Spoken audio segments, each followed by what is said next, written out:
Hello everyone. So before we get into this, I just wanted to do a few quick disclaimers. If you'd like, you can go into the description to the timestamps and click ahead to the first story, and there will be no further interruptions from there. Alright, so number one, I just wanted to say that each one of the stories from this video are from previous videos that I have uploaded 4+ years ago. I just thought it'd be kind of cool to put a bunch of different ones together and just kind of have a longer video for you guys. That'll take me to number two, which is that this will not be a regular thing on my channel. I do have a lot of other videos that I'm working on currently. I should have a new one up Saturday, entirely new. Yeah, so there will be a lot of new content coming. All right, number three. I've been out of the narration game, I guess, for a long time, and it's come to my attention that there are a lot of people using AI voices and stuff like that. So I just wanted to go ahead and put this out there that I will never use an AI-generated voice or AI-generated stories or anything like that. Every single story that I use, I either wrote with my own hands and mind, or stories that I found entertaining and that I, of course, got permissions to use. And in the description, you can find the links to every single one of those stories, the people that wrote them, the authors, so that you can go give them some love as well. So with all that being said, I hope you enjoy this compilation of older videos, starting with my very own We Created a Demon. This is the first story I ever wrote, so yeah, be nice. Or don't, that's okay too. I'm always open to criticism, so yeah, enjoy. Ghosts, demons, lost souls. Not much is known about these, and there's nothing definitive. They're nothing more than an unsolved mystery. A mystery many are desperate to solve. And while I don't have all the answers, I do have a theory. Demons can be created. Not summoned, created. To explain this, I need to go back to a little over a decade ago. I was 15 or 16 at the time. I had recently gotten into my first serious relationship. Things moved pretty quickly, and before you know it, we were living together at her parents' house. At first, everything seemed perfect. We'd spend hours just sitting around, listening to music, smoking weed, talking about anything that popped into our minds. You know, basic young love shit. But after a while, something became apparent. This girl was trouble. She'd get angry when I'd try to hang out with my friends, people I'd known for years, and people I saw as brothers. And being the naive, love-struck idiot I was at the time, I went along with it. I pretty much cut ties with the two best friends I had ever had, but she wasn't satisfied with that. Soon enough, she'd get angry and jealous when I'd try to hang out with my own family. You're probably wondering what any of this has to do with anything, but trust me, I'm getting to that. What I'm trying to say is that what I thought was the best thing that ever happened to me soon turned into an incredibly toxic relationship, and eventually, a nightmare. Skip forward a couple months. We'd pretty much spend our days arguing about the smallest things. We never got physical with each other, but I can't say there wasn't violence. We'd yell, throw things, threaten to leave each other, that sort of stuff. Like I said, toxic. Now, skip forward a couple more months. This is when things started to get weird. We lived on a dirt road, about 10 miles from the nearest city. Not many neighbors, and the ones that were around pretty much kept to themselves, so we were pretty isolated. We had one of those big shed-type things in the backyard, the ones they built with doors and windows that kind of have the appearance of a small house. Being the rebellious teenagers we were, that's where we'd spend most of our time, as far away from the adults as we could get. We absolutely loved it, until strange things began to happen. This night started off pretty normal. We ate dinner inside with the family, talked for a bit, then headed out to our paradise. When we opened the back door, we noticed the light in our shed was on. We were sure we'd turned it off, but didn't worry too much about it, as we could both be pretty forgetful at times. So we entered and did as we always did. Hung out for a few hours before bed. We eventually made our way back into the house, making sure we had turned the light off on the way out. The following day, as we headed out, we noticed something off. Well, on, actually, but I think you get what I mean. We had one of those electronic keyboards in the shed. One of those things you get as a gift, interests change, and then you never touch it again. It had the preset tracks you could use to sort of play along to. As we were walking through the backyard, we heard this strange sound. As we got closer to the shed, we realized that this is where the sound was coming from. It was the keyboard that hadn't been used in months. It was playing one of the beat tracks, but it wasn't the normal track you'd hear. Instead, some weird, distorted sound was coming from the speakers. A sound I can best describe as some alien creature being tortured. Not the best description, I know, but if you'd heard the sound, you'd understand.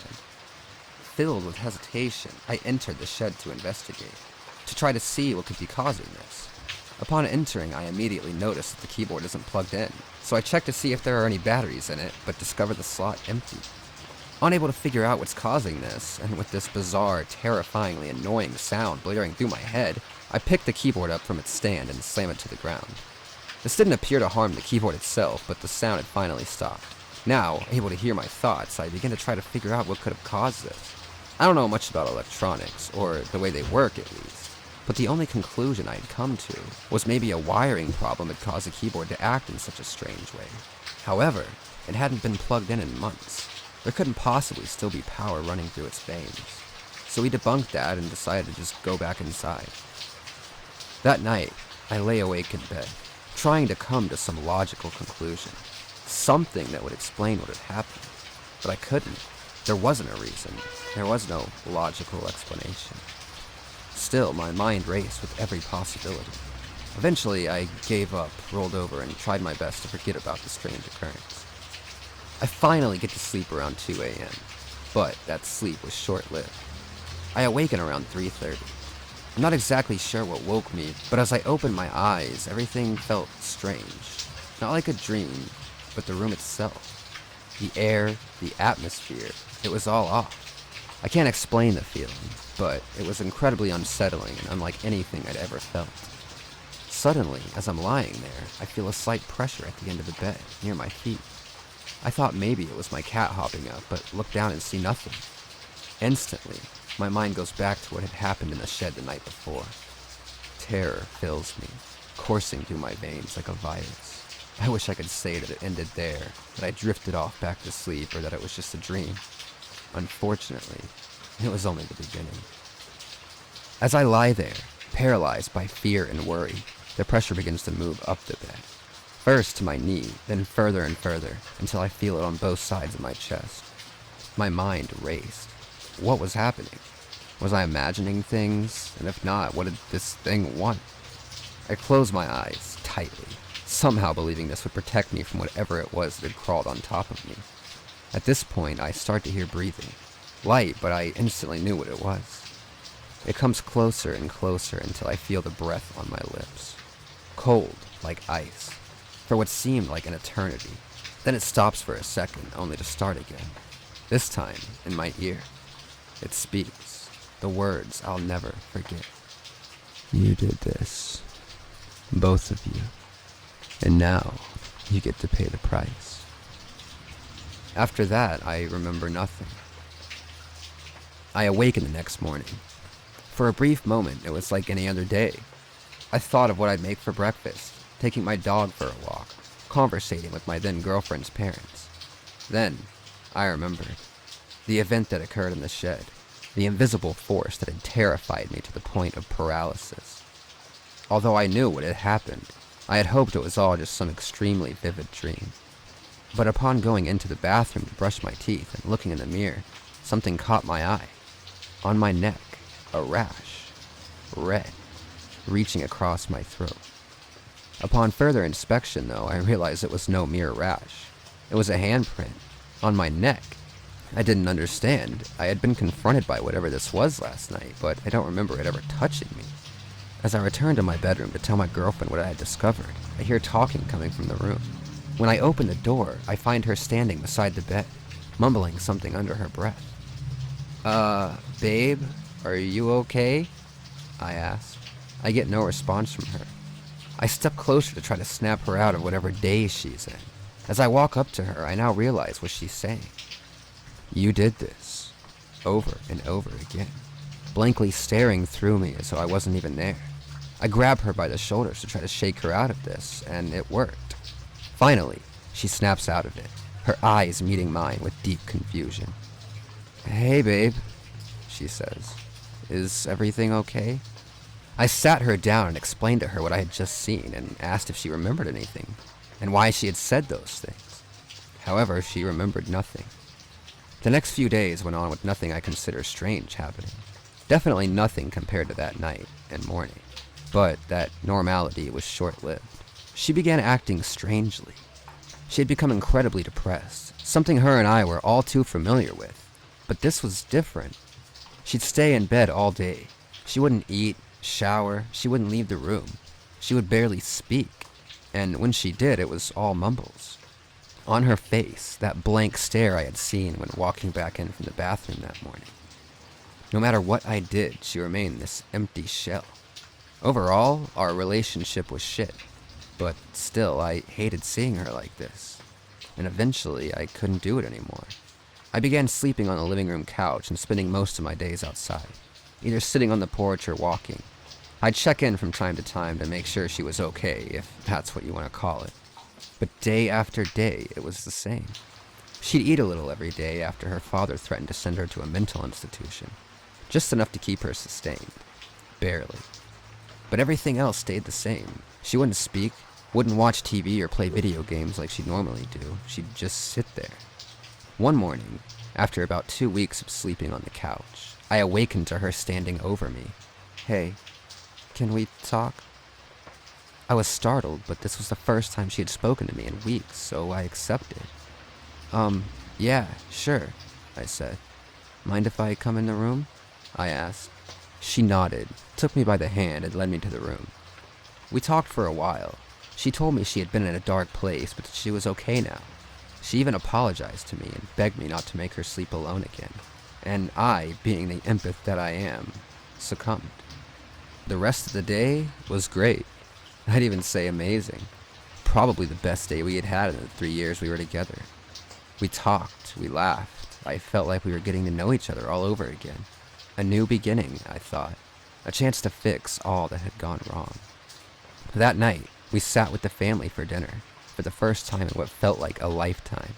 Everyone seemed overjoyed that she was finally herself again, and at this point I'd completely forgotten about everything that had happened over the past few weeks. It felt perfect, like everything would be okay. After dinner, we headed to our room. We talked and cuddled for a while, before finally drifting off to sleep. That night, again around 3:30 a.m., I awakened. Once again, feeling this pressure on each side of my chest. Hesitantly, I opened my eyes. To my surprise, instead of seeing nothing like I had expected, I see her, my girlfriend, arms next to my chest, face only inches from mine. Before I can open my mouth to ask her what she was doing, she firmly places her hand over my mouth. She comes in even closer, her eyes glowing a bright red.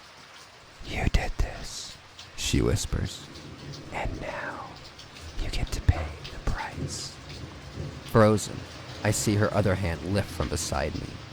In it, a huge hunting knife we had bought at a flea market a few months back. My eyes widen. I try to move, try to speak, but nothing comes out. She raises the knife to my throat and repeats the words, "You did this," before running the freshly sharpened knife across my throat. She never broke eye contact, never blinked, just stared into my eyes, watching with pleasure while the blood poured from my throat. I tried to scream, tried to call for help, but it was pointless. No one could hear me. I was dying, bleeding to death, while the girl that once meant everything to me watched, a slight smile on her face. Finally, she stands and walks out of the room, leaving me to my fate. As I struggle to breathe, cold sweeping through my body like a winter chill, I manage to get to my feet. For a second, at least. I fall to the ground, though, almost instantly, unintentionally grabbing the lamp from the bedside table as I fall. I hit the floor, and so does the lamp, shattering into 100 pieces.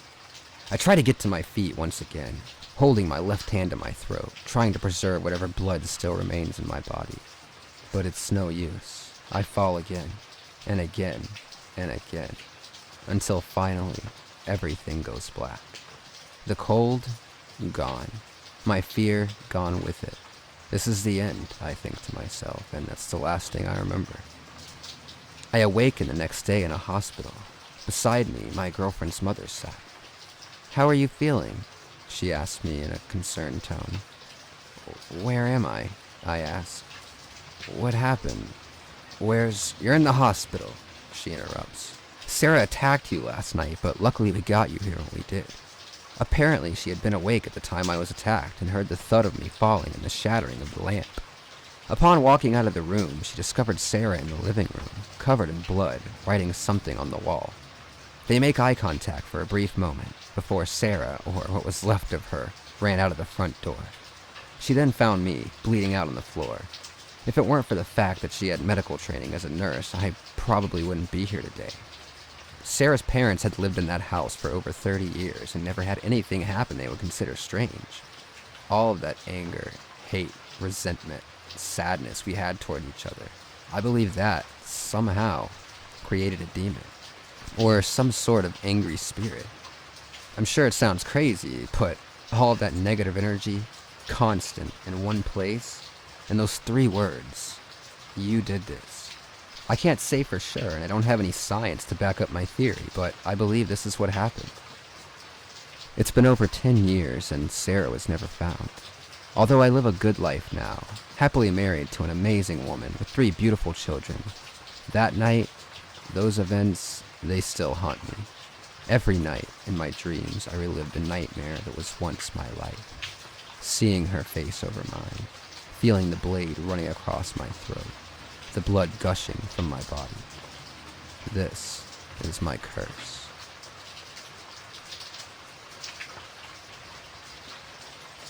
Marcy always talked about going on a road trip. When we first got together 3 years ago, she always brought up wanting to hit the road and just travel.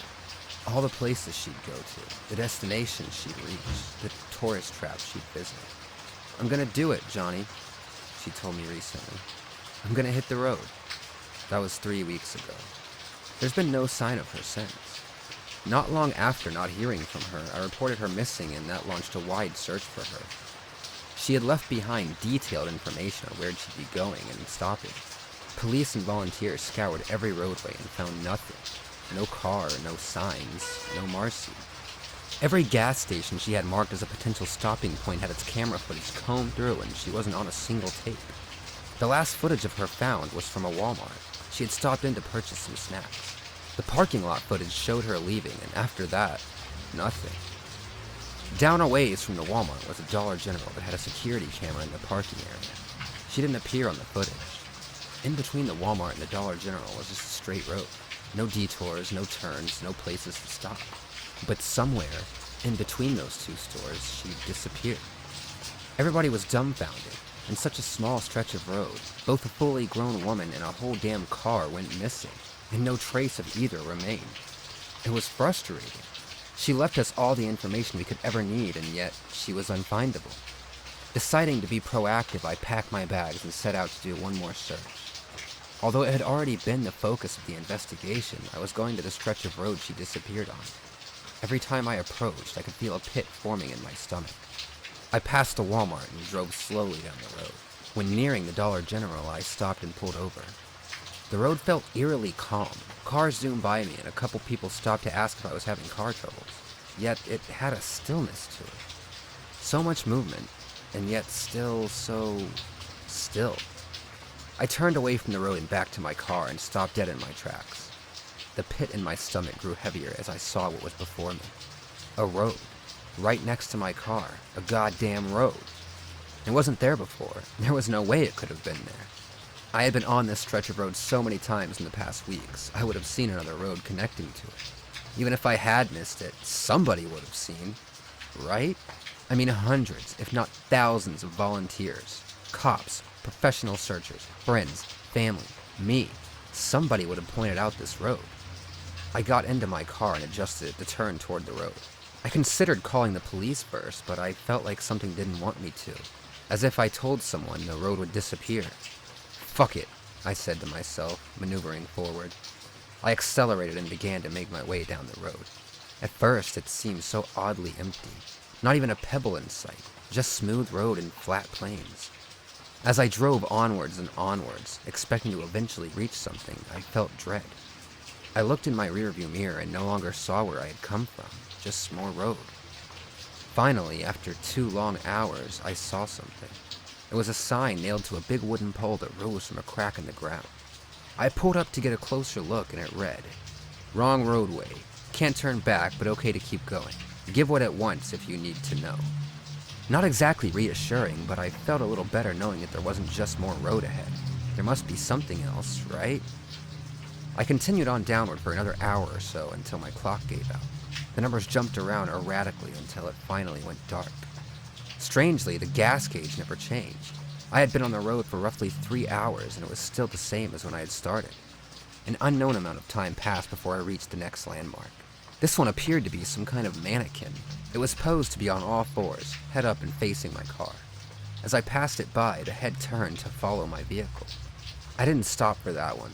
I turned my phone to see that I somehow still had reception. Full bars, but when I tried to make a call, it wouldn't connect. I could still browse the internet, though. The next landmark I saw was what appeared to be a crow, or possibly a raven, perched atop a rock. This one I decided to stop for. I got out of the car and began to approach it, but suddenly it floated up into the air. It flew down and began to peck at my hand, its beak clasped tightly onto one of my fingernails. I screamed and tried to shake it off, but that just made it hold on tighter. I grabbed it by the neck and yanked it, my fingernail ripping off and going along with the bird. The animal returned to the rock and swallowed my fingernail. It nodded to me, and I returned to my car. I continued to drive, haphazardly trying to nurse my damaged finger.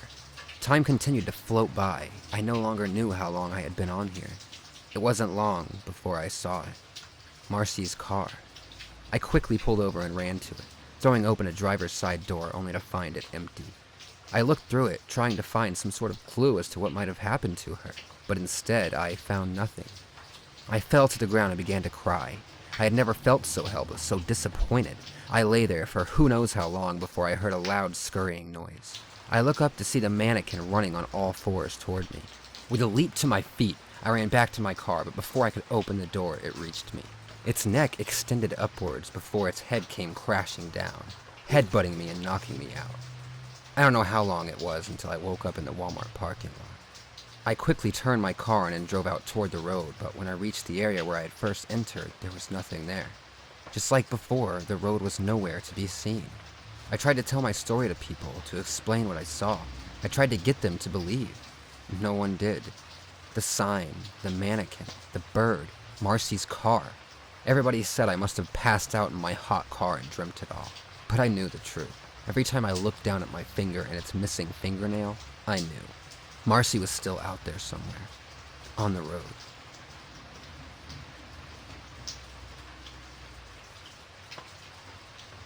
There was once a young boy named Jeremy. Jeremy was born with a rare genetic disorder that left him with brittle bones. His condition was so bad that even the slightest physical activity could leave him in the hospital. His parents tried their best to keep him safe. They safety-proofed the house, made sure he was never out of their sight, and bought him books to read so he'd stay mentally active. However, they could only do so much when it came to school. The kids would make fun of him, calling him names like Brittle Bones or comparing him to an old man for needing a cane. The young boys and girls always knew where little Jeremy was by the sound of his joints clicking and clacking across the halls. While the other kids played kickball or climbed the jungle gym, Jeremy would sit alone in the classroom reading his books. Despite his parents' wishes, Jeremy would sneak off to the one place where he could feel like himself, the library in the center of town. One day, a couple kids decided to play a prank on Jeremy. They thought it would be fun to take Jeremy's favorite book from him, because he couldn't do anything about it. They played their own version of Monkey in the Middle, with Jeremy as the monkey. One of the teens, however, decided that if Jeremy wanted his book back so much that he should jump for it, and so Jeremy jumped, and jumped, and jumped, over and over again. Even as Jeremy's shins splintered and feet shattered, he kept jumping, but the book was still out of his reach. The other kids thought the teen was going too far, but he kept the book raised high above Jeremy. When the teen finally had his fun, he decided to put Jeremy's book on the highest shelf he could reach. He laughed and told little Jeremy to get it himself, and so Jeremy did. Whether it was desperation or dedication that took hold of the young boy, he climbed. He crawled up the shelves even as the teen told him to stop. Little Jeremy kept climbing until he was just out of arm's reach of his precious book, before he took his greatest tumble, the weight of the bookshelf falling with him. The boys and girls cried and scrambled as the adults came running to the sound of the bookshelf. But as they lifted up the fallen bookshelf, the sight they saw told them that it was too late. That was the last time I saw Jeremy as the adults rushed him to the ambulance, his bones clicking and clacking with each swing of his shattered arms. But I can still hear him, in every hallway, every linoleum floor, every single night. I hear little Jeremy, the sounds of his shattered arms and splintered jaw clicking and clacking with every movement. And sometimes, in the middle of the night, as I walk past the foreclosed library in our town, I swear I can see him, too.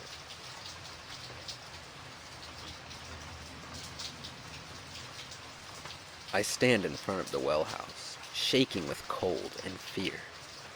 Goosebumps cover my arms and chest, exposed to the late autumn chill.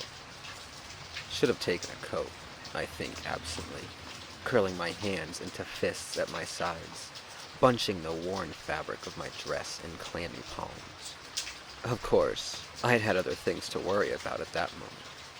The village doctor and the woman who'd found Joshua, face down in the river, were still in my kitchen surrounding a lifeless body of my son. If they had known what I planned to do, they would have stopped me. I couldn't allow that. My husband had died 2 winters ago, and my little boy was the only family I had left. And now, there's only me.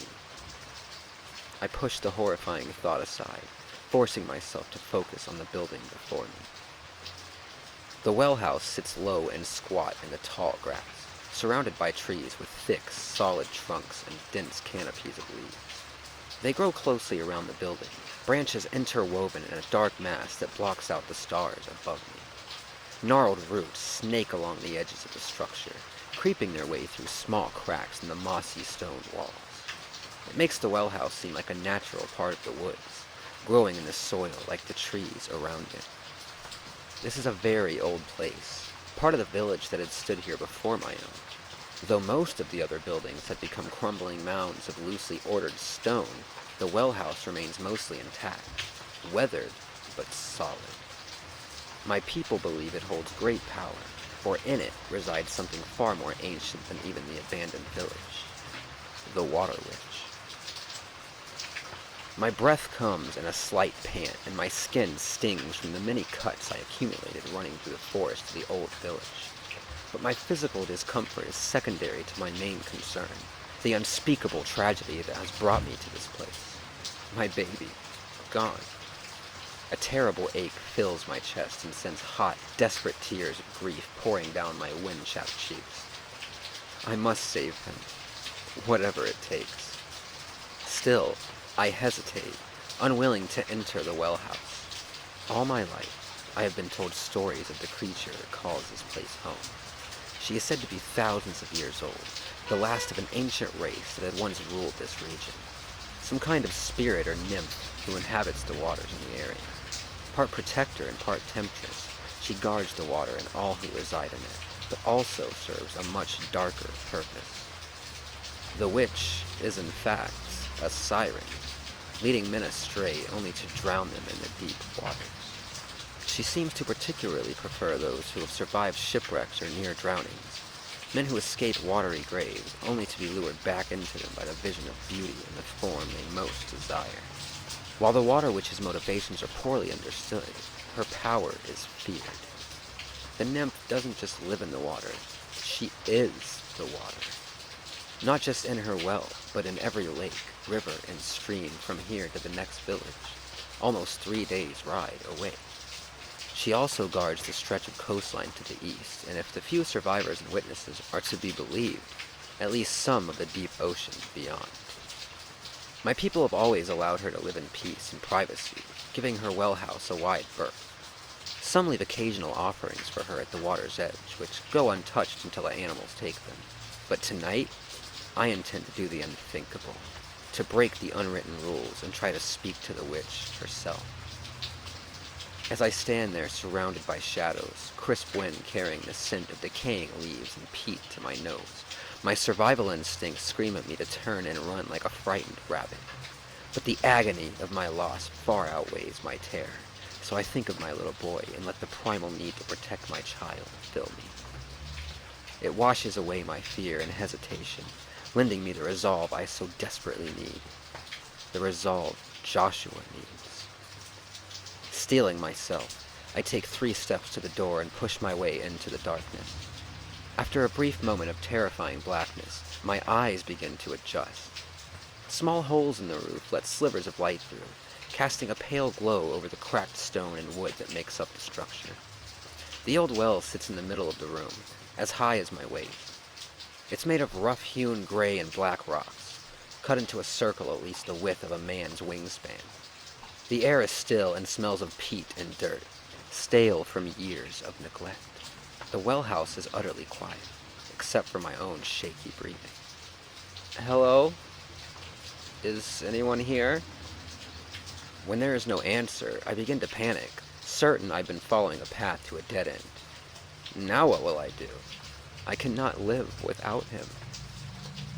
At the thought of my son truly being gone forever, a sob escapes me. It echoes off the walls, filling the room with the sound of my grief. A soft noise breaks my rapidly spiraling train of thought, a gentle splashing coming from the bottom of the well.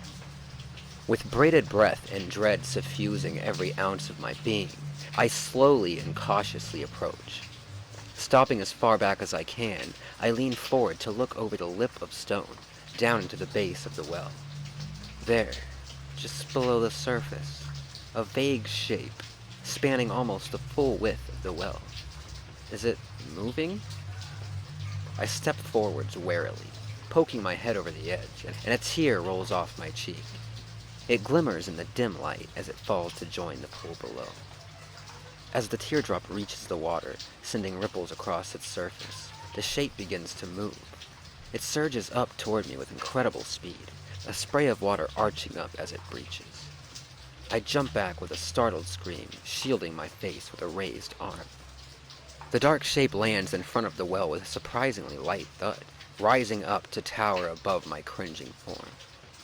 Though the well house is filled with shadows, there is enough light to discern that the water witch is inhumanly beautiful. She wears a deep green dress, the color of seaweed that clings to her like wet fabric. Her hair is a brilliant, ultramarine blue. It hangs down to her waist in a mass of untamed waves, dry in spite of the water she just emerged from. In fact, she doesn't appear to be sodden at all. Not even the faintest gleam of moisture is visible on her cyan skin. She regards me with sapphire eyes flecked with white, like the ocean itself is trapped beneath her lashes. After a brief pause, she speaks in a voice that reminds me of a still lake, calm and gentle on the surface, but with an unfathomable depth I instinctively know to fear. You taste of loss, little mad woman. I stand there with my mouth agape, unsure how to respond. At length, I find my voice, but all I manage to say is, I'm not mad. The witch laughs, a pleasant sound strangely reminiscent of a babbling creek, and turns to walk around the left side of the well. Of course you are, young one. Only a mad woman would seek a witch of the water, especially a woman who tastes of grief. As she speaks, she trails her fingers along the stone lip, slowly circling it as her eyes take in the state of the decrepit building. In her wake, thin streams of water decorate the floor and well's edge, as if it's emanating from her skin itself. Though I want to argue with the nymph, I must admit that she has a point, and more importantly, a potential resolution for my terrible tragedy. I have come to ask for your help, I whisper, my voice hoarse with emotion. My son, he was playing by the river with some of the village boys, and somehow I trail off with a sob, unable to finish my sentence. She chimes in, apparently unfazed by my blabbering nonsense. He drowned in my river. Yes, I know. I am sorry you lost him. I am surprised to hear genuine sympathy in the nymph's voice. I had always pictured her as a cold, terrifying being. To hear gentleness and kindness in her tone fills me with nascent hope. Thank you, I sniff, wiping at my raw cheeks with the rough sleeve of my dress. But it's not good enough. I want to make a deal. I want my son back. I shake, my throat tight and burning as hot tears stream down my face, wetting my neck and soaking into my collar. The witch fixes me with an unreadable gaze, leaning on the well across from me. What you ask is no small fee, mad woman. What makes you think I can restore life to your boy? My heart sinks at her question, but I cling to my hopes like a drowning woman. You are the river, both its guardian and its spirit. Surely there must be something you can do. Please, I beg you. Joshua is all I have left in this world. I cannot bear to lose him. She is quiet for a moment, then answers, her expressions guarded. What you ask is technically possible, but you would not be making the deal with me. You'll need an old god for this. I frowned, struggling to understand. Not with you? What do you mean? I don't know any old gods. Panic rides me hard, filling my head with thoughts of living out the rest of my life alone, grieving my husband and a 9-year-old who were once the center of my world. The nymph gives me a serious look. You don't, but I do. My master is one of the old ones. He may be able to help you, but I must warn you, the price will be high. I nod my head eagerly, renewed hope blossoming within. I'll do anything, I say, dimly aware that I am making a dangerous promise. The nymph opens her mouth as if to speak, but no words emerge. Instead, I hear a song, one that is strangely familiar to me. A thought enters my head, unbidden and nonsensical. This isn't how it happened. A sudden sense of déjà vu invades me as I find myself being pulled from my memory of the well house. The witch and her warning fade away as I'm whisked far away from the village and the forest that surrounds it. I am weightless, only my spirit left to travel past what was once my own home, just down the street from the shops in the center of town, past the fields on the outskirts of what was once my village, past people I had once known. I fly all over the landscape at inhuman speeds, feeling nothing but the magnetic pull that draws me to the ocean beyond. The song is loud in my ears, growing clearer and more recognizable with every second. The déjà vu is fading, replaced by the clarity of remembrance as my duty overcomes my dream. A crack of thunder rings out across the hills as I shook past the eastern bend of the river, following to where it meets the ocean. The sky above me is dark and ominous, lightning forking across clouds the color of ash. Rain pours down like it's attacking the ground below, violent in its intensity. I pass trees leaning at precarious angles, powerful gusts of wind bending them almost to the point of snapping. I feel none of it, of course, disembodied as I am. It is not my place to feel here, only to seek. I'm catapulted over the river's mouth, soaring above the roiling ocean. The storm has turned the calm waters wild. Massive waves swell and pound against anything in reach, rising from the ocean with fury, as if they rage against the sky itself. The storm's song is powerful, and I can feel the old god's hunger in its notes. I am pulled further out, not quite to the deep ocean, but close. Though I know what I am looking for, it still takes me a moment to find the ship amongst the towering waves. It bobs along like a child's toy, incomprehensibly small compared to the ocean whose surface it travels on. I drop down towards it, diving like a hawk sighting prey, and come to a halt just above the deck. There I hover, floating by the mast the crew is lashed to. "Brace yourselves! Here comes a big one," the captain screams over the howling winds, his voice nearly lost before it could reach his men, standing at his back. Though there are at least a score of sailors on board, I only feel drawn to a handful. The captain, a rotund man with an apron who must be the cook, and the boy on the leftmost side of the mast with a mop of sodden red hair, gripping a Bible to his thin chest. But most of all, a skinny young man with brown eyes who presses himself to the great wooden pole with obvious force. His fingers curl into claws, clinging desperately to the rough-hewn rope looped around him and the rest of the crew, holding them firmly to their only hope of survival. Though his terror is overwhelmingly apparent, it is not what draws me to him. It's his loss. the desperate, aching loneliness that fills his heart and weighs down his soul. All the men who have summoned me here carry it in one form or another, and it is that heaviness that my master desires, the call of the lost, that which I am bound to answer. It seems the old god is determined to have them, for I can see their ship being driven closer to shore. I follow along, an invisible onlooker as they are sacrificed to the one I serve. It is he who has brought me here, not just to bear witness, but to finish the job, to follow where he cannot and bring back those who escape him. The brown-eyed man turns his head to the side and presses his cheek against the mast hard, heedless of how it strains his neck and scratches his skin raw, making it sting from the salt of the water. Against his better judgment, he looks back over the railing of the ship and lets out a low whimper of fear, which is promptly whisked away by the storm. A wall of water rises up, barreling forward with no regard for the tiny ship it looms over. Like a dark cliff face, blacking out the night sky as it crashes down with terrible might. It rocks the boat violently and drenches the sailors, leaving them gasping and coughing as it recedes off the sides of the deck. The captain, an older man with graying hair, has a scar that ran the length of his right cheek, grips the wheel, his knuckles white from strain.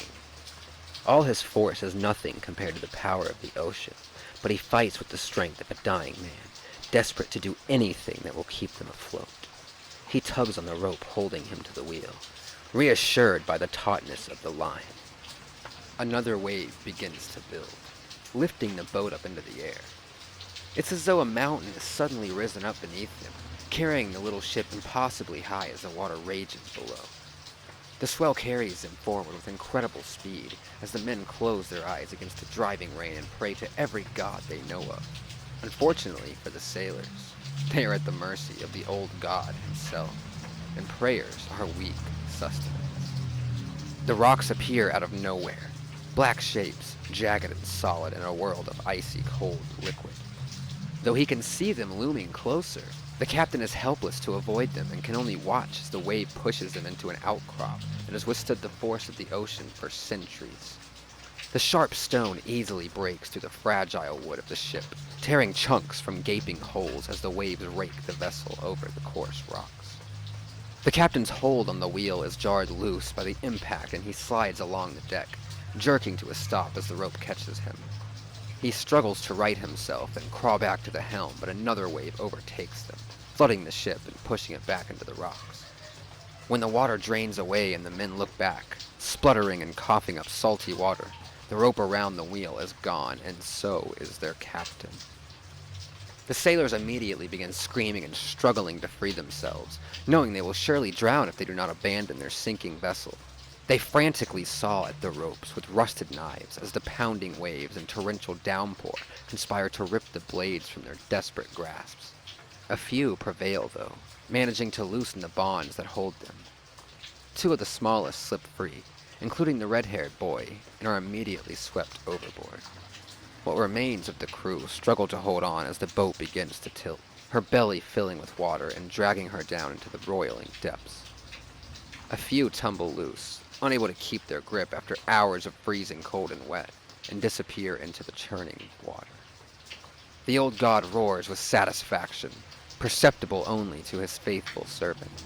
The waves drive them forward again, catching the tail end of the vessel against the rocks and spawning a chorus of creaks and groans as the wood of the craft strains against the power of the ocean. It gives way, as all things do when faced with such unbridled force, fissures spreading out from the holes the rocks have torn. The ship cleaves in half with a series of loud, splintering cracks that are audible even over the raging storm. Cries of terror carry on the wind as the crew is cast down into the icy water. A small number surface, having managed to avoid being dragged down with the wreckage of their vessel. The cook is not among them. The storm's song is a howl of victory as the old god receives his sacrifice. Clinging to a chunk of the hull, the boy with the brown eyes sobs into the wind. "I swear, if you let me live, I'll give anything. I just want to see her again." A beautiful woman's face flashes in his mind. Strawberry blonde hair, smiling green eyes, and he clings tight to the image, hoping it will keep him afloat. I wake with a start. the memory of the green-eyed woman's face sharp in my mind. It is time. Already, I can feel the pull of the lost soul above me, summoning me to the shoreline of the ocean. In the distance, I can hear the storm's song, my master aching for the last of the heavy souls on the ship. Though I can inhabit any water within my domain, I call the well home, just as my predecessor had. Deep within the belly of the earth, I sleep in the still waters of the reservoir. Cocooned by stone, hidden by overgrown foliage, I wait for the call of the lost to wake me, just as my grief had woken the nymph all those years ago. While in the ether, I am able to travel over land. Outside of my slumbering state, I am bound to the water. So, I disintegrate my physical body, making myself one with my element and travel through the underground aquifers that replenish my home. Above me, I feel the roar of thunder, shaking the very earth my well is cut from. As I pass from the aquifer into the lake, I regenerate to my natural form, hairless and sleek, with skin of mottled blue and a patchwork of iridescent scales. I cut across the small lake with inhuman speed, my powerful tail driving me through the water as if it's air. I can hear the storm's song, amplified by the volume of the lake, fed by the voice of the rivers. I sing with the water as I swim, my voice lifting to join the chorus. All water has a song of its own, but a storm's is particularly loud, especially one brought by an ancient, hungry god. I reach the river, swimming with the flow of the current as the choppy water surrounding me begin to calm. The storm is moving on, having gifted me the fruits of its destructive labor. Its song is fading, replaced by that of the river and the ocean to the east. The closer I get to the lost soul, the stronger the pull becomes. It is magnetic and instinctual, a honing device gifted by a primal god. Shadows of black and blue surround me, blurred by my inhuman speed as I am compelled to answer the call. I dart out of the river and into the ocean beyond, feeling the scattered survivors clinging to the shoreline. Some are already dead, their bodies growing cold in the frigid air. Others hold on to life by the thinnest of threads, merely delaying the inevitable. They're too far gone, past beyond my reach and that of my master, but it matters not, for there is only one left that he wants, and his soul can still be tempted to my realm. I swim to the edge of the shallows, calm water lapping around me. I feel the old god hunger in the ocean's song, muted in anticipation. There, on the edge of the beach, a lone male, the one with brown eyes I had seen in my dream. He lies half in the water, his torso flopped across a broken chunk of wood. There's a cut over his right eyebrow, and his cheek is rubbed raw and bloody on one side. His breathing is hoarse and scratchy, but even. His body will need time to heal, but he will survive. Or he would have, anyway, I think to myself wryly. When I had first been summoned to lure an escaped soul, I had felt sick with remorse at what I was compelled to do. But after decades of service to the old god, I no longer feel horror or regret after my murderous deceit. In answering my plea to save my beloved son, my master had remade me into the perfect aquatic huntress, an immortal instrument to feed his insatiable hunger. Unlike the nymph, who had served him out of duty and was rapidly approaching the end of her long lifespan, I am nothing more than an extension of my master's will, unsuited to any other purpose and unviable without his interference. There is balance in all things, and knowing my Joshua lives and breathes is all the comfort I need to silence the faint voice of my conscience. Readying myself, I sense the ocean's song go silent as the old god waits for his meal. I begin to sing from below the water's surface, the high, clear notes carried to the brown-eyed man by whatever magic it is that sustains me. He stirs on the chunk of the hull, the unearthly tone of my voice waking him, despite how badly his body needs to recuperate. As he regains consciousness, he instinctively begins to look for the source of the singing. Anticipation suffuses me as I hold his lover's face in my mind and feel the transformation beginning to take place. I rise from the water, my tail propelling my head and shoulders into the air.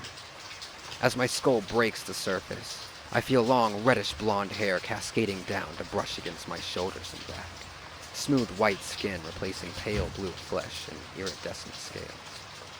Meredith? The man's voice is hoarse and disbelieving. I smile at him, singing my siren song from the shadows. His eyes drink in the sight of me, fragile hope blossoming in his gaze. My master's need is a physical weight pressing against my back, a gaping maw, eager to devour the sailor whole. It is me, my darling. My voice is not my own, stolen as is the face I wear, plucked from the desperate prayers of a dying man, his damnation wearing the face of salvation. I don't understand. How is this possible? You said you never wanted to see me again after... He trails off, tears in his eyes. It's why I left, to honor that request. The man looks lost and unsure, but he is stepping closer to the waterline, even as he questions my sudden appearance. The old god growls in his approach, barely restrained hunger in his tone. I can explain everything, my love. But first, come take a swim with me. The water is calm and it would feel so nice. I smile at him from Merida's face, letting my magic lull him into complacency. On the shoreline beyond us, the other survivors are beginning to stir. Though they are not the target of my song, they cannot help but hear it. The old god snarls with displeasure, sensing their awareness as well. The magic is less effective on them, increasing the chances that they will realize what I am and break the spell before I can drag the brown-eyed man under. I'm running out of time, and my master is not the forgiving type. The man wavers, and I know I must seal the deal. My tail paddles below me, propelling me upwards and revealing my bare breasts, skin glowing in the pale moonlight. I sing, high and sweet, sending him an alluring smile as I push myself backwards, leading him into the shallows. I've missed you, darling. I purr, lifting one hand, no webbing between the digits, tipped with blunt nails instead of claws, and crook my finger at him. Aching desire fills the man's eyes as he follows me into the water. The ocean's song grows louder in my ears, and my master rumbles his approval as he samples the man's loss. It is an irresistible bouquet for him, flavored with the agony of the sailor's loneliness. I see what's left of his crewmates running from the jagged shadows of the wreck, screaming the man's name, but it is too late for him. The brown-eyed sailor is up to his waist now, splashing through the shallow water with rapid, clumsy steps. I smile and close the gap between us with a single stroke of my tail, coming almost close enough to touch him. He stops where he is, eyes locked on mine and filled with desperate hope and love. He is blind to the impossibility of Merida's presence here, to the trap he was walking into so willingly, blind even to my true nature, lurking just below the water's surface, iridescent scales shimmering silver in the light of the moon.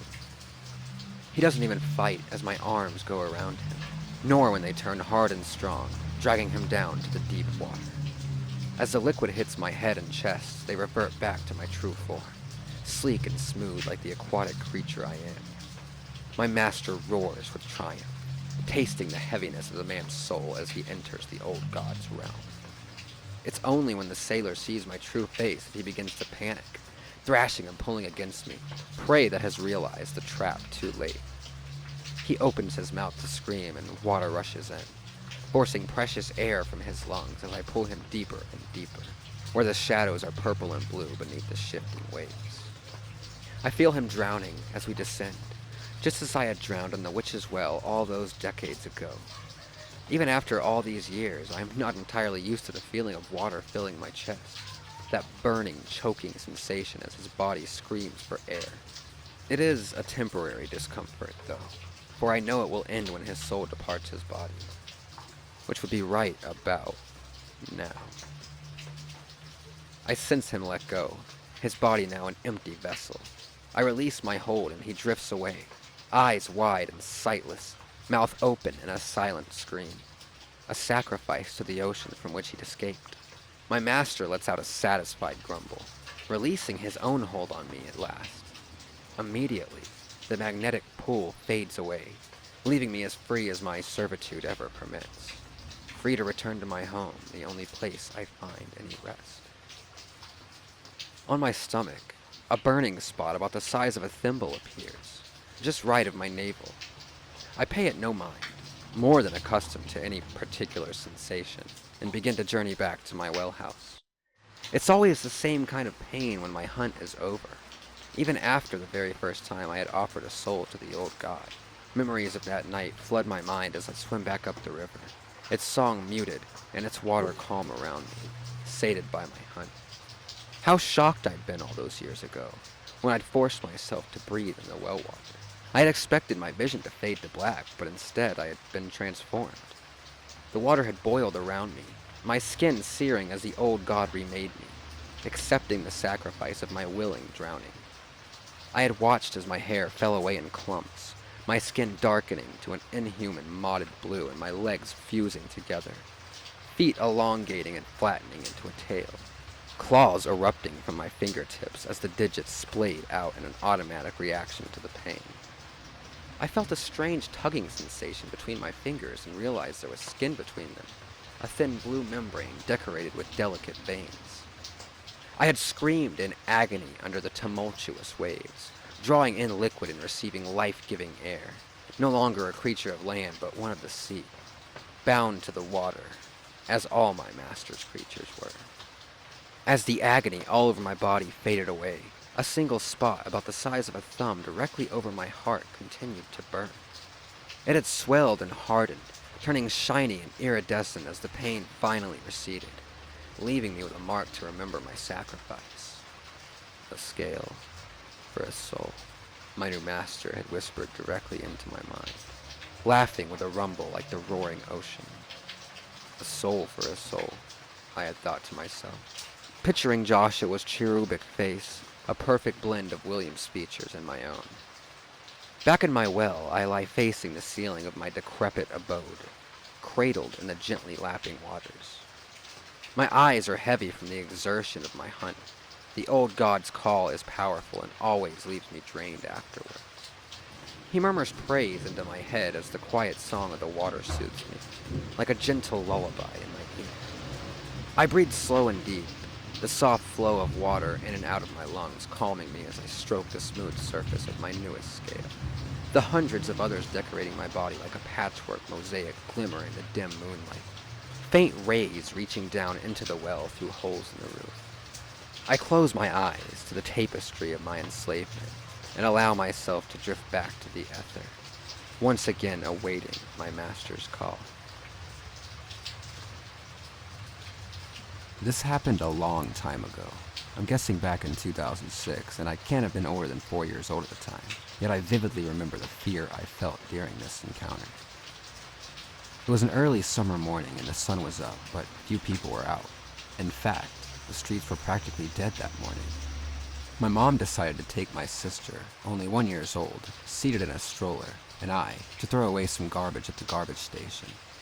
I might add that the garbage station is kind of secluded from nearby houses, bordering one of those deep, dark forests of eastern Sweden. Since I was only 4 years old when this happened, the memories from this incident have faded a lot. However, my mom remembers all of it. She says that upon entering the garbage station, she immediately got an eerie feeling of being watched. I remember that feeling too. I felt creeped out, even though I didn't know why I was scared. I guess I could sense my mom's fear. Walking along that secluded garbage station, my mom suddenly stopped and told me this: "Hold on to the stroller as hard as you can and don't let go, no matter what." That's my most vivid memory I have of this, and I don't think I'll ever forget those words. I'll, at least, never forget how they made me feel. It was as if my blood turned to ice. I just froze. My mom sounded stern, but even a toddler can sense when someone's scared shitless. My mom was definitely afraid of something. The rest is just a blur. I don't remember much, apart from the aforementioned, so I'll let the rest of the story be told from the perspective of my mother. This is the recollection of her experience, recalled to the best of my abilities, but in my own words. Not far from where we were standing, a truck was parked with a man seated in the front. Nothing unusual. A lot of truck drivers stopped to rest by the side of the road, but this man was staring. He wouldn't stop staring. He stared right at me, examining my body with the determined gaze of a predator. Gluing the three of us in his sight, he truly seemed pleased by the fear he'd instilled in our faces. In his eyes, they were something else, almost as if they didn't belong to a human, but rather a predator on the savannah. I felt like prey, stuck in the claws of a lion. I just couldn't move. That's when he smiled at me. I remember that dead smile, those cold, calculating eyes, and the way he licked his lips, almost as if to say, I could kill you if I wanted to.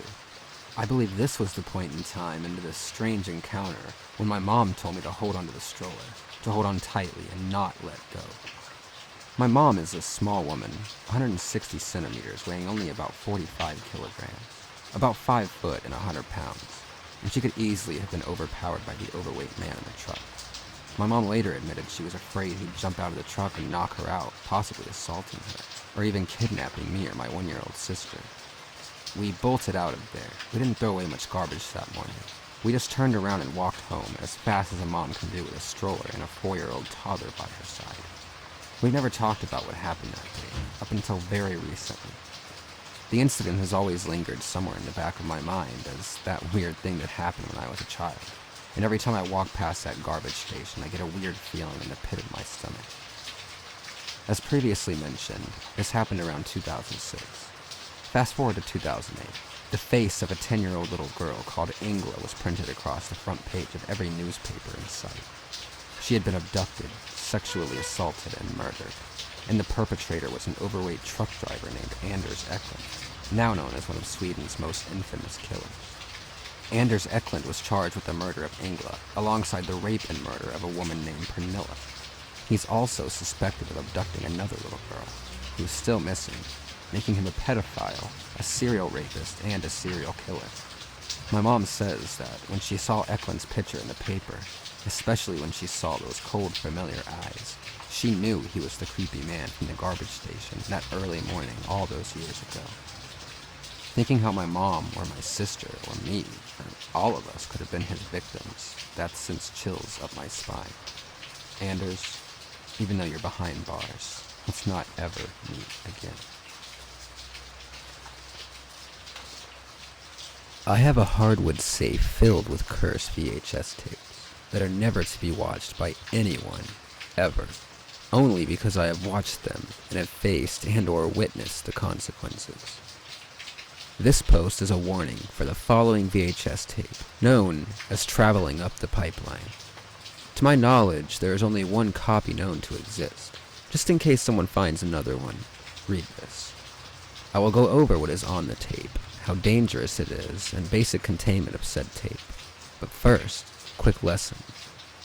There are 5 levels of danger when it comes to tapes. Level 1, safe. Can watch as many times as you'd like. Tapes like this typically change upon repeated viewings. Level 2, be cautious. Suggested not to watch. Tapes like this can have an effect on the mind or body. Length of time affected varies, but typically lasts no more than a month. Level 3, dangerous. Do not watch. Tapes like this will usually end in permanent damage to the mind, body, or soul, or personal public property. Level 4, extremely dangerous. Absolutely do not watch. Tapes like this have a high chance to kill the viewer and or destroy things around it. The tape in the ring is a good example. Level 5, contain or destroy. Watching will lead to more than just death.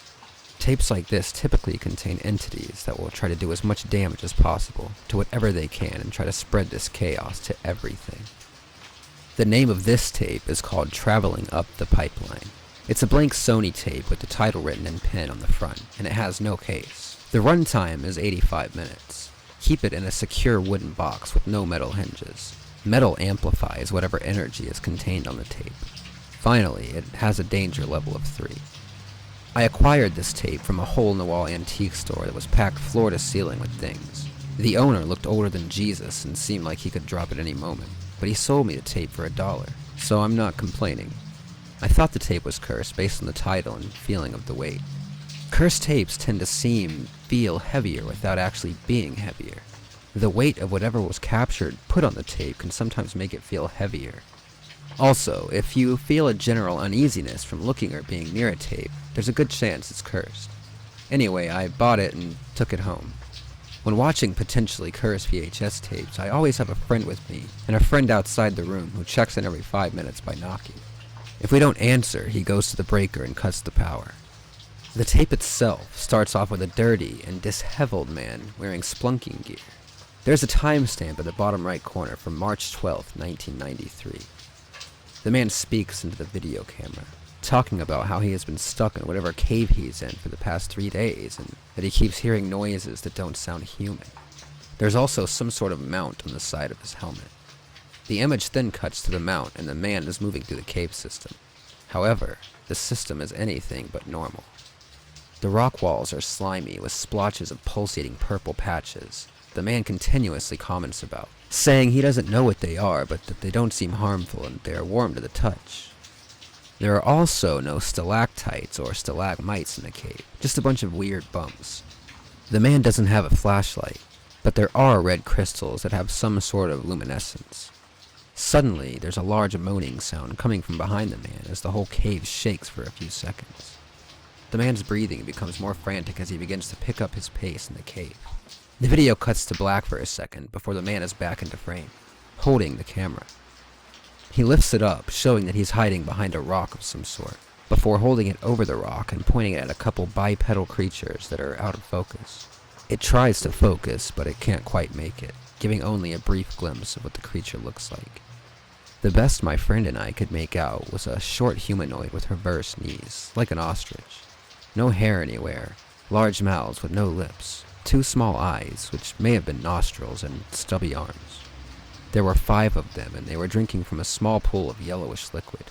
The camera then cuts again to black, before going to another shot of the man walking through the cave. The purple spots are a little more prevalent now on the walls, and the man speculates the creatures he saw earlier could have come from them somehow. Sometime later, after climbing up a steep incline, the man comes across a giant underground lake of that same yellowish liquid the creatures were drinking before. The liquid is bubbling this time, and the man comments on how he's very hot and he thinks it's an underground hot spring. Suddenly, the entire cavern shakes and he slips into the edge of the lake. There's a loud sizzling sound as he struggles to get out of the liquid, but he makes it out and tries to wipe the liquid off of his pants. He manages to get dry enough for it to stop burning, but then realizes that the liquid has burned holes in his pants and gloves. The man takes a minute to sit on the shore, away from the water, possibly to think, but he does not state why. The camera pans over the lake, just in time to see a gigantic off-white serpent of some sort surface for a moment before it goes back underneath. The man utters the words, "What the fuck?" before he gets up and turns the camera off. After another second of black screen, the camera turns back onto a shot of him looking very distressed. He says that he had found another cave on the other side of the lake, then pans over to what he was sitting on, what was now the far side of the lake. In that same shot, the off-white serpent surfaces out of the liquid and goes back under. The man then pans the camera back to him and talks about how he thinks this might finally be the way out, before showing a much smaller cave that goes up another steep incline. Inside, the walls were becoming more purple than rock. The camera then cuts to black again before coming back to show that the cave is now much smaller and the man has to crouch to fit through it. It was at this point that the friend who was watching the tape with me complained about a weird feeling in her stomach. The man in the video comments on how he thought he heard another voice. Then, the sound of those weird humanoid things from earlier can be heard far behind him. The man begins to panic as he moves faster up the tunnel. The walls, at this point, are completely purple and are pulsating more regularly. My watch partner started to feel more nauseous and suggested we take a break from watching, so I went to stop the video, but the VCR wouldn't turn off. At that point, I yelled at my friend outside the room to turn the power off. A few seconds later, the room went dark, but the TV and VCR remained on. The man at this point was crawling on his stomach through the ever-tightening tunnel, as my watch partner was on the ground with her stomach convulsing in her hand over her mouth. The sound of those humanoids slowly grew louder as the man began panicking and moving faster up the tunnel. My partner began dry heaving. Suddenly, a gloved hand reached out of her mouth and began waving wildly. I wasn't sure what to do at first, but my first instinct was to grab the hand and begin to pull. I yelled for my friend outside to get in the room. When he did, his eyes went wide as he stood at the doorway, frozen. I told him to quit standing there and to get the TV off. By this point, both of the man's arms were coming out of her mouth, and I could hear the man yelling from inside. My friend finally ran over to the TV and unplugged it, but I could still hear the video going. I looked into my watch partner's eyes and only saw tears as she looked at the man's arms, then back up to me in horror. Her skin was getting paler as her mouth stretched further, letting the man's head finally come out. The man looked around. I could tell he was confused, but his main focus was to get out. He yelled at me to keep pulling and said that something was pulling on his legs. My friend behind me said he couldn't get the video to stop, so I yelled at him to come over and help me pull. He grabbed the other man's hand and we pulled together, but the man was suddenly jerked back and he yelled at us to pull harder. In one swift motion, the man was yanked back into her throat and our arms were pulled in too. The three of us looking at each other in panic, my friend screaming, my watch partner trying to push us away, and me still trying to pull the man out. I heard the man suddenly yell at us to keep pulling because he had a plan. A couple seconds later, my friend and I were launched back, pulling the now slimy man out onto the ground, his shoes missing. The man quickly got up and looked around before looking at the TV, realizing that his own camera footage was being shown through it. My watch partner was knocked onto the ground when he flew out. She was still dry heaving and I could hear the sounds of those humanoid things coming from her mouth. We all could. I looked up at the man, not knowing what to do until my watch partner said to turn off the camera in between her stomach convulsions. The man fumbled to get the camera off of his helmet, but got it off nonetheless and pressed the power button. The TV suddenly went dark, and I heard my watch partner throw up. I took my phone out to use as a flashlight while my friend went to turn the power back on. I looked around the room for a moment and the man was nowhere to be seen. When the power turned back on, the camera was sitting on the ground where the man was standing. Beyond that was my watch partner, who sat hunched over, holding her stomach. In front of her was a pile of stomach acid with a long, white tapeworm writhing around in it. I got the first text on a Monday night. I'd fallen asleep watching some random show I didn't really care about, that I really only had on for background noise so that I could fall asleep, when my phone suddenly dinged with a text message. Grimacing, I fumbled around on the sofa until I found my phone and unlocked the screen. "Do you see me?" I stared at the text, my groggy brain caught between annoyance and mild interest. The number wasn't someone I had in my contacts or recognized, so I figured it was either a mistext or a scam. Normally, I would have just deleted it, but I was just sleepy enough to not be thinking entirely straight. Instead of ignoring the message or erasing it, I typed a one-word response. Nope. I didn't think about the message until I looked at my phone the next morning. Brushing my teeth, I rolled my eyes at how dumb I'd been. I was probably on the radar of some phishing dick now, and I could look forward to getting bombarded with more messages until I blocked all their numbers. But maybe it really had just been an honest mistake. Somebody meeting a friend and hit a 7 when they meant to hit a 4. Hopefully they found who they were looking for and left me out of it. I was leaving a meeting that afternoon when my phone buzzed in my pocket. "Do you see me?" Anger flushed my face as I stabbed the delete icon on the screen. Fuckers. I knew it would be something like that. Stuffing my phone back into my pocket, I went back into my office. 20 minutes later, my phone buzzed again. "Do you see me?" Cursing under my breath, I pulled up the menu to block the number and then deleted the message again. 5 minutes later, I got a new text with the same question. I couldn't say for sure if it was the same number or not, but either way, I was getting pissed off.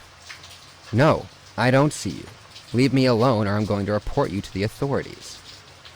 I wasn't sure who the authorities were in this case. These texts could have been coming from a computer halfway around the world for all I knew, or it could be some creeper down the hall. Either way, I hoped my hollow threat would be the end of it.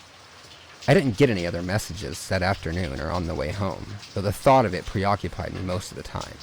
I kept checking my phone at every phantom buzz, and when I went into the store to pick up a few things, I found myself paying closer attention to everyone around me. The couple of times I saw someone looking in my direction, I felt a small thrill of fear before reminding myself that I was being stupid. It was just a scam or a prank. That was all. Stuff like that happens to people all the time nowadays. "Do you see me?" I'd left my phone in the bedroom when I got home, forcing myself to not check it until I got ready for bed. When I picked it up and saw the new text, I had to fight the urge to throw it against the wall. No, I was letting it get to me too much. Just block the number again and keep blocking it. If that didn't work after a couple more days, I'd call the phone company. 3 days later, I called them. After an hour on the phone, they claimed they couldn't find any record of the now 20 harassing text messages I'd claimed to receive, nor any requests to block numbers from me in the past 30 days. When I asked if they were calling me a liar, the guy just laughed and said no. Told me that maybe my phone had gotten hacked somehow, but that for further help I'd need to bring it into a store location. He was still rambling from his script when I hung up. Just then, my phone buzzed. Do you see me? I did throw my phone now, feeling some satisfaction as I heard it crunch against the far wall of the living room and watched it bounce off behind the sofa. I was done with that phone and that carrier. Fuck them. I'd go get a new phone tomorrow and start fresh. The idea of a clean slate with a new number and phone calmed me, and as I calmed down, I started feeling guilty for throwing the phone in the first place. I could have gotten my old stuff off of it and sold the phone to help pay for a new one. Now it might be busted to hell, and it looked like I left a big mark on the wallpaper. It was overly busy with birds and flowers, and I'd thought of replacing it since buying the house 2 years earlier, but I still didn't need to be losing my breath caught as I saw motion on the far wall. 2 feet up and a few feet over from where I'd scuffed the wallpaper, I saw something shining from within the dark red breast of a swooping pheasant. 2 somethings, actually. Heart thudding, I stood up and stepped forward for a closer look. It was a pair of eyes, staring at me from behind the wall. Glistening with tears, the eyes met mine with a kind of desperate pleading as my phone buzzed again. Do you see me? I was shaking as I met the eyes again and gave a small nod. The floor creaked behind me, and then a rag was on my face as I pulled backwards to the floor. No, I had to get away. I had to find a way to... I woke up in a cocoon, my body trapped in a tight-fitting sheath of foam that allowed just enough room to breathe in and out through my nose. My mouth was sealed tight with something, and I didn't have enough space to even try and force my mouth open to breathe or scream. It felt like I was in a standing position, body supported by my soundproof prison and posed with my right arm positioned upward, so my hand was just within my peripheral vision, so I could see the cell phone that had been glued there. The phone's screen was very dim, but it was still visible in the dark. Only 2 icons appeared on the screen. One said text, the other said journal. I hit the journal button first. Welcome to Journal. Here you can record your thoughts or account. It will be periodically saved to the cloud, and the phone is wired to stay charged, so no need to worry that your work will be lost. Feel free to use this feature at your leisure while you are able. Tears began to form at the corners of my eyes as I reread the message. Who was doing this? What were they going to do to me? Where was I? As though in response to the last question, a flare of light suddenly bloomed in my vision. Squinting, I slowly began to make out what I was seeing through a small pair of holes in front of my face. I hadn't even known they were there in the dark, but now I could make out it was someone's living room. As I watched, a young woman came in from the left with a drink in her hand, settling down into the sofa to watch television as I stared at her pleadingly. She didn't notice me. She didn't seem to notice that anything was wrong at all. I tried to squeal through my sealed lips, tried to thrash in my foam coffin, but it did no good. I was soundproofed too well, with even the eye holes having some kind of plastic lens to prevent any noise from escaping. All I could do was stare at her, willing her to look in my direction, begging her to notice. The phone. Shifting my eyes back to its screen, I hit the back button and went to text. Welcome to text. A variable refresh timer is in place to prevent unsightly text spamming, but otherwise enjoy. Maybe I could call 911 or Mike or... But no. The text screen only had one option, one message to be sent to a fixed contact that I couldn't change. Sobbing, I hit send. Out in the living room, the girl's phone buzzed. Picking it up, she studied the screen for a moment before sitting it back down with a frown. I didn't blame her. I knew what she'd seen. A message sent from a person she didn't know in a phone she didn't recognize. The same phone that was stuck in my hand. Just a single line of text that meant nothing to her, but everything to me. Do you see me? Mr. Kencott lost his job at the worst time possible, and he also had a wife and 2 children to support. His children could sense the tension in the air, but while most men would have started to drown their sorrows in alcohol, booze, and prostitutes, Mr. Kencott was different. He was even more happy and optimistic, and reassured his wife that everything was going to be fine. So he urged her to cook the most expensive meals, to go out shopping in expensive places, and to let his children be spoiled a little. Money was going to come in, and I will support my family, Mr. Kencott told his wife. Then, every wife's nightmare came upon Miss Kencott when she woke up one morning to find her husband had gone, for many days. She wailed and screamed in fear. Later that day, a knock touched her front door, and when she opened it, she found bags of money. There was a note which read, "From Mr. Kincott," and there was exactly $557,000 in the bag. Then, a couple of days later, another bag full of money was left at her front door, and there was $1 million in the bag this time. A note was attached which read, "From Mr. Kincott." The wife was relieved that she had money, but she was also worried at the same time about her missing husband. Everything felt off and weird. Even the children knew something was off. And as children always do, they asked questions. Something felt off about this money, but the wife knew she needed it more than ever. Then, another bag full of money was found at the door, and there was $262,000 in the bag. The note inside the bag had read, "I told you I was going to support this family." And with it, there was a receipt. The receipt read as followed: Heart, $1 million. Liver, $557,000. Kidney, $262,000.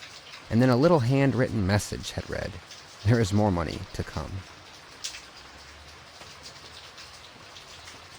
It's been almost 22 years since Sarah cut me open and left me to die.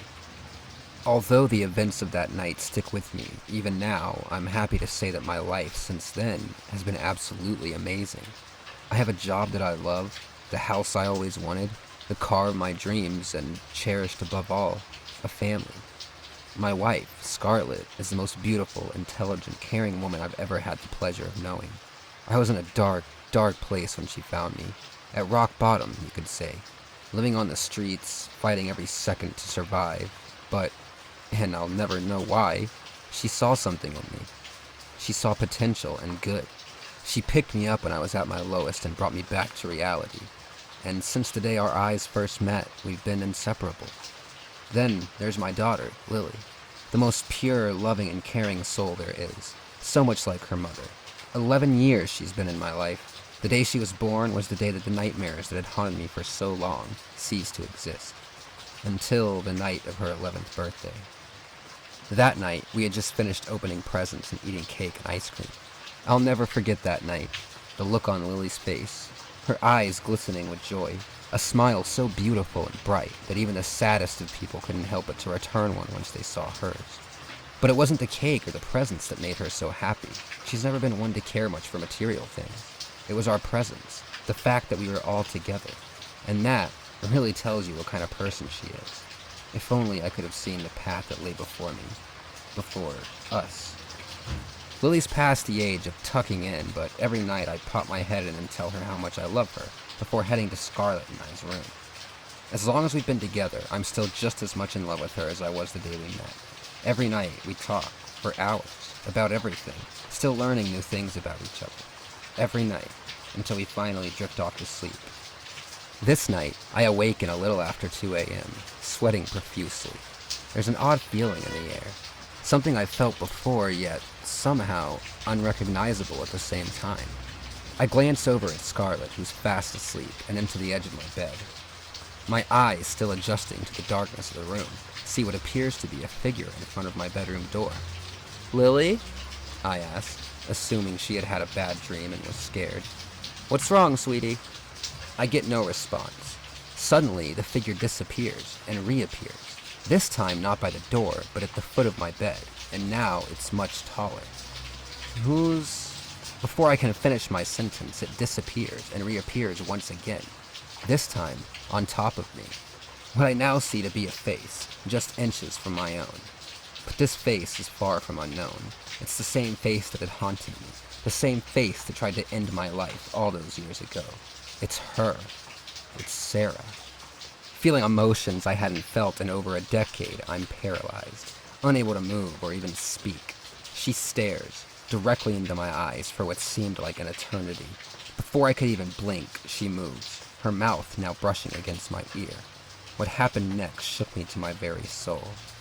3 words. 3 words I'd hoped I'd never hear again. "You did this." As soon as the words escaped her mouth, she tightly grasped my throat with both hands. Unable to breathe, but my movement returns. Even so, my strength couldn't match hers. My body shakes, my legs kick, my hands on her hands, trying desperately to free myself from her grip. But my energy is drained, my body goes limp, and what little strength I had is gone. My eyes closed and everything goes black. It's happening again. She's trying to kill me, and this time she's going to succeed. I hear Scarlet let out a scream as my eyes open once more. "Baby, wake up," she says, lovingly shaking me into consciousness. Hey, it's only a dream," she tells me, her hands gently placed on both sides of my face. Babe? I ask, confusedly. "I'm here," she says. "Everything's okay." I then proceed to tell her everything, every detail of the dream, the sweat that I could feel dripping down my body, the immeasurable fear, the inability to breathe with Sarah choking the life out of me. "It was only a dream, my love. She's gone and she'll never hurt you again," Scarlet reassures me. We went downstairs and continued with our daily routine. Breakfast, dropping Lily off at school, then on to work. A normal day, still, there's a thought that wouldn't leave my mind. Why now? After 22 years, 11 of those without a single nightmare. Why did I see her now? That night, I told Lily I loved her. Scarlet and I exchanged details of our days, then off to sleep. A deep, peaceful sleep, until once again I awaken, right around the same time as the night before. This time, there is no shape, no strange feeling, all feels normal. I close my eyes and attempt to drift back to sleep, but before I can, I hear a loud thud that sounded as though it was coming from downstairs. It wasn't uncommon for Lily to wake up in the middle of the night and go down for a glass of milk. However, upon exiting my room to check on her, I notice her door is propped open and she's fast asleep in her bed. I make my way downstairs, into the living room, checking every room, from the living room and the kitchen to the laundry room and the garage. I don't find anything out of the ordinary, so I assume that while half asleep, I imagined a noise that wasn't actually there. As I walk back through the living room and toward the stairs, I notice something in my peripheral, something that definitely was not there before. I quickly turn my head and a chill rushes through my body. A lamp flashes to life, flickering first, before revealing my greatest fear. It's Sarah, standing across the room. Locked in a stare, I try to make myself move, to scream, to run.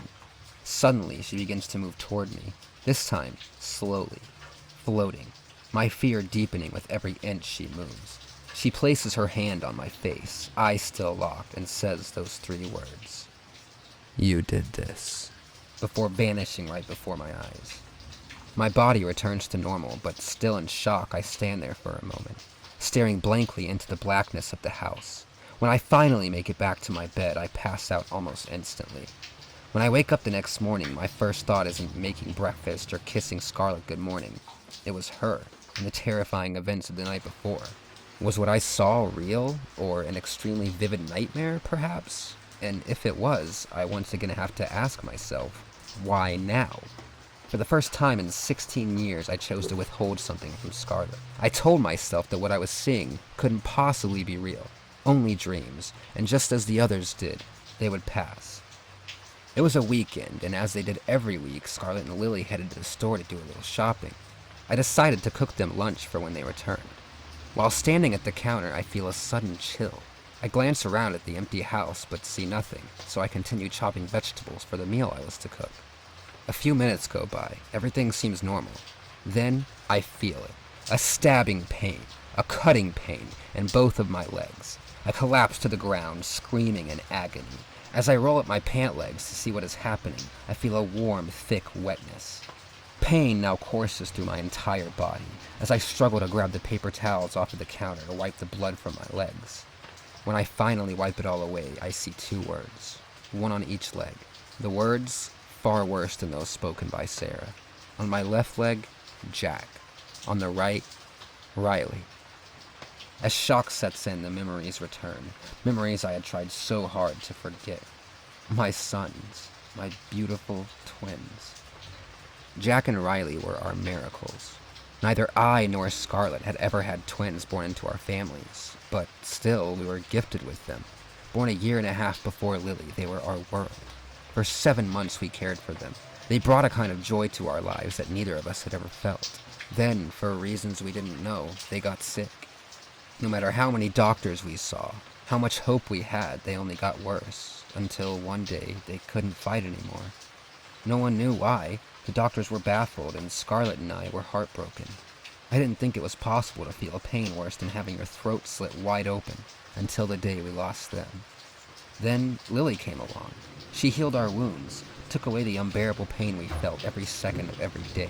I never forgot Jack or Riley, but I accepted that they were gone. This doesn't make sense. The only words Sarah had spoken to me in 22 years were, "You did this." So why now is she forcing me to relive events that occurred nearly 10 years after she tried to kill me? Maybe she simply wanted to fuck with my mind, or... And that's when it hit me. My twins had passed, with no reason. An unknown sickness that even the best doctors with the best medicine couldn't fight. And if Sarah is back now, who's to say this is the first time she's interfered with my life? Who's to say she hasn't been here all along? Who's to say she isn't responsible for... My body begins to shake, tears rolling down my face. It was her. It was fucking her.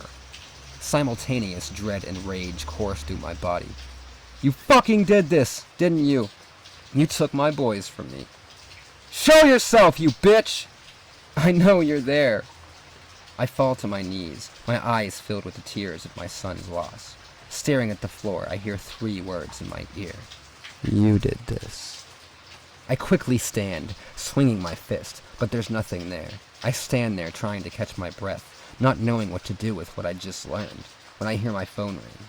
I see Scarlett's face on the screen, so I compose myself as best I can and answer. Hey babe, what's up?" I ask. "Just letting you know we're on the way home. Is there anything you need me to pick up?" she asks. I wanted to say yes, to give myself a little time to pull myself together, but I couldn't be alone any longer. So I respond with, "No, I can't think of anything. Just get home and drive safe. I love you both." I chose not to tell Scarlett about what had happened. I didn't want to worry her or force her to feel the pain I was feeling. Instead, we went on with our day. We ate dinner, then went into the living room for some family time. We'd all play board games at least once a week, usually on a Friday or Saturday. It was a wonderful night, and for a while I had entirely forgotten about what had happened earlier that day, until we all headed to bed. As soon as the lights were off and my head hit the pillow, the memories rushed back into my mind. I tried to sleep for hours, but those thoughts were now, once again, haunting me. So much pain, so many wounds reopened, but finally, relief came in the form of a deep slumber. Unfortunately, it didn't last. Just as I had before, I awaken at 2 a.m., after having fallen asleep around 30 minutes before. I look to the other side of the bed, to Scarlett, but to my surprise, she isn't there. She's the type of person that, when she falls asleep, she isn't moving until morning. I get out of bed to see where she's gone and to check on Lily. As I walk up to Lily's door, I see her bed is empty. Just as my mind begins to race, I hear a scream more painful than any I'd heard before. It was Lily. I rush down the stairs, tripping halfway down. I get to my feet and begin frantically running through the house, screaming for Lily. I don't find her, anywhere. Panicking, terrified, so many thoughts racing through my mind, I hear a thud upstairs. I run up the stairs, yelling for Lily as I go, tears soaking my face. Opening her door, I see only emptiness. I run to my own room, and what I saw. Across my wall, written in massive red letters, those 3 words. You did this. It's blood. It's fucking blood. But whose? In a daze from what I was seeing, I slowly back out of my room, until I hit something. I turn around to see Scarlett standing there, now face to face with me. She's holding a knife, the largest one we owned, both her and the blade covered in blood. "What did you do?" I ask her, trying to control my tears. I get no response. She only stands there, staring, her eyes blood red. "You did this," she whispered, before running the blade across her own throat. I fall to the floor, speechless, holding her in my arms as she breathes her last breath. It's been nearly a month since the events of that night, nearly a month since I lost them. Lily hasn't been found, and I'm now the prime suspect in the murder of my own wife and daughter. The 2 people I loved more than anything in this world. The 2 people I would have given my life for. And as much pain as I've been through, Sarah refuses to leave. For over 2 decades, somewhere in the back of my mind, I worried that she would come for me, worried that she would rip me away from the 2 things that brought me true happiness, my reasons for existing. And now that they're gone, I want more than anything to die, to be with them. Scarlet, Lily, Jack, and Riley. I've tried everything, but Sarah won't allow it. Living in a world without them is a far worse fate than death, and she isn't finished watching me suffer yet.